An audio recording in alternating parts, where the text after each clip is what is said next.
Hey guys, welcome back. I am a late fire starter. So once again, if you're new to the channel, FIRE stands for Financial Independence, Retire Early. Most people who are in the fire community start very young, which is great because if you start young, it's very easy. But what happens when you start late? I started on the fire path in my mid 40s. And so I had to hack because I'm a good hacker, right? And so I hack a lot of things. But one thing I always did most of my life, well, probably my whole life, really. I mean, I don't know how I was at 6 or whatever. But anyways, what I've always done well in regards to the fire system, fire plan, fire idea is my spending has always been low. I've always been really good at finding deals and being cheap. Now, I've lived in some pretty expensive places. Currently, I live in Los Angeles, which is where I was born and raised. But I lived in San Diego. I've lived in Miami. I've lived in some different places that were not cheap, to say the least. Okay? And so, what I want to talk to you today about is how do I live off $1,000 in Los Angeles? And how can you live off $1,000 or less, generally where you're at? Okay, so the biggest expense everyone has, pretty much in the world for the most part, is going to be their housing. Housing is traditionally supposed to be at most a third of your income. Of course, a lot of homeowners who want to get into the biggest home they can, they push that up to 50%. Renters often are up to 50%, but most people are still probably in that maybe 1/3 category. Now, when you get your spending low, it'll still be less than 1/3 of your income, but it still might be, like in my case, way over half your actual spending. So the way to get your biggest expense down, which is housing, either house hack, which means you buy a place and you rent out the rooms in it, or you buy a duplex and you rent out the other side. It's to rent with roommates, which is much more common in Los Angeles than other parts of the country. But the idea is that you are getting those rent expenses down. Also, the more roommates you have, the less rent you pay. And everything else gets cheaper, right? Now you're sharing internet, you're sharing utility costs. Okay, so everything works together in regards to getting more people under one roof. If you're married and you have kids, okay, is there a room in your house you can rent?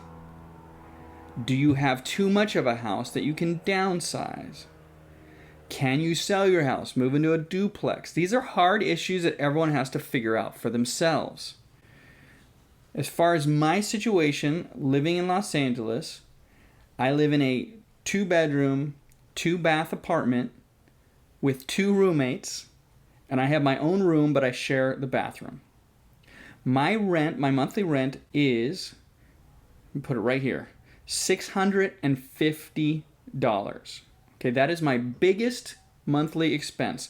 That's also the most I've ever paid for housing in my life. Okay, so figure that one out. Maybe that's another video. The other housing expense I have are utilities.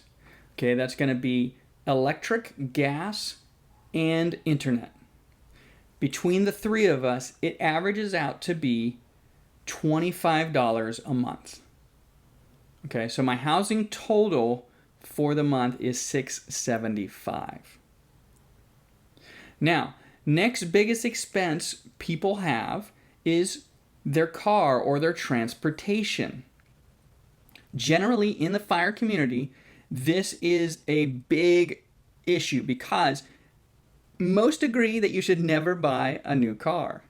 I think there may be situations where that makes sense, but for the most part, you do not want to have any car payments. Finding that sweet spot of not too old with too many miles, but not too new, so you kind of get the best value when something is about 5 years old, say. Okay, so I do not have any car payment, but I do have costs associated with my car. Okay. Insurance is a big item. So I have full insurance on my car, and that costs me $54 every month. I pay it annually, but if you break it down monthly, it's $54 every month. My annual car registration works out to be about $21 a month. Okay, so $21 a month for registration. Once again, that's paid annually, but these are my monthly expenses that I have to account for.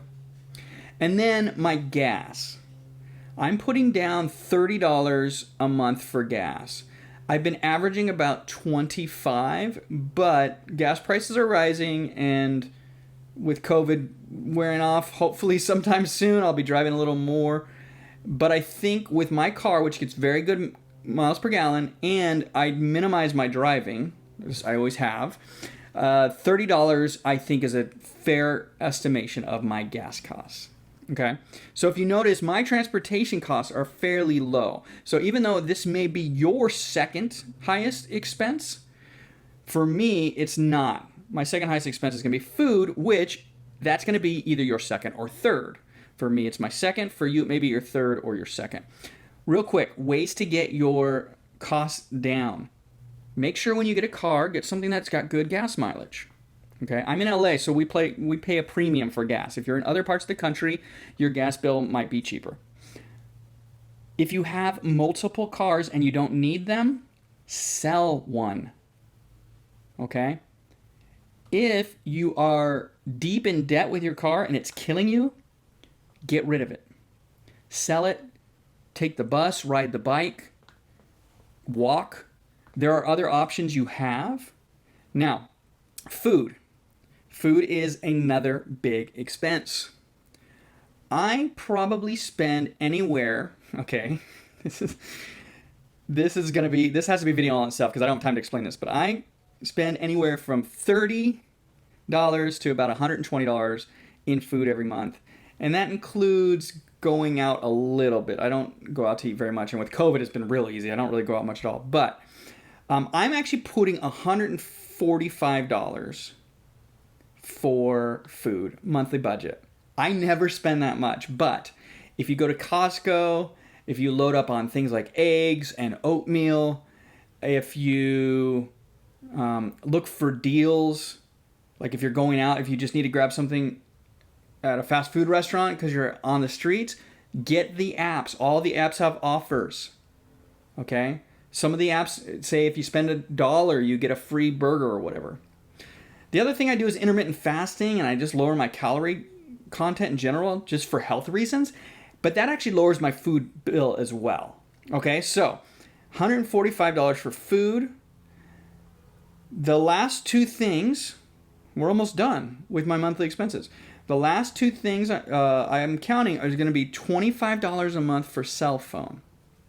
I'm in a family plan with T-Mobile, and we got some free lines, and so mine is $25 all included.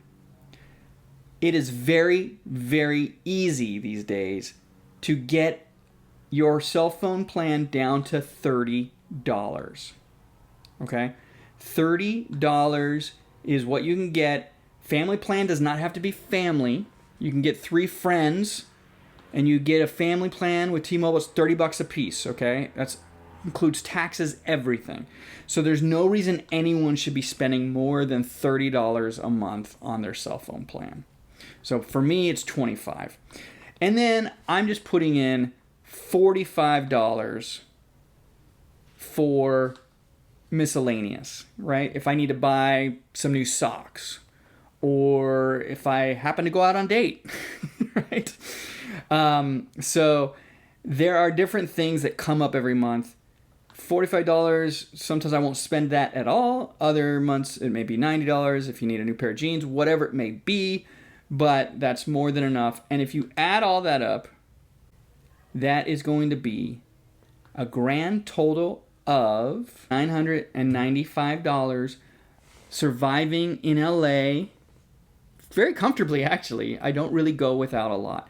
Now, part of the FIRE lifestyle is getting rid of the fluff, getting rid of the things that you don't need, getting rid of making decisions. right? If you have Netflix and Hulu and Amazon Prime and cable, and if you've got Disney Plus, if you've got 6 streaming services, minimize. Which one do you watch the most? Choose one and cut out the rest. This is FIRE lifestyle. Part of it is looking at, if you go out to eat 3 times a week, right? So you're spending, $100 a week just on restaurants for yourself. That's $400 a month. Maybe cut that down to 1 time a week. So a lot of it is looking at what you can cut out. A lot of it is looking at how you can minimize those big expenses such as cars and housing. And then a lot of it is just making smart choices and looking for those deals. So it's very possible to live a comfortable life in Los Angeles for under $1,000. If you like this video and you find it helpful, go ahead and like. Please subscribe, as I'm going to be going into how I, as a late fire starter, am setting up for my financial independence. So I'll be having some more videos coming out with my dividend stocks and my different rental incomes, as well as other tips and advice like these videos. Thanks for watching, and have a great day.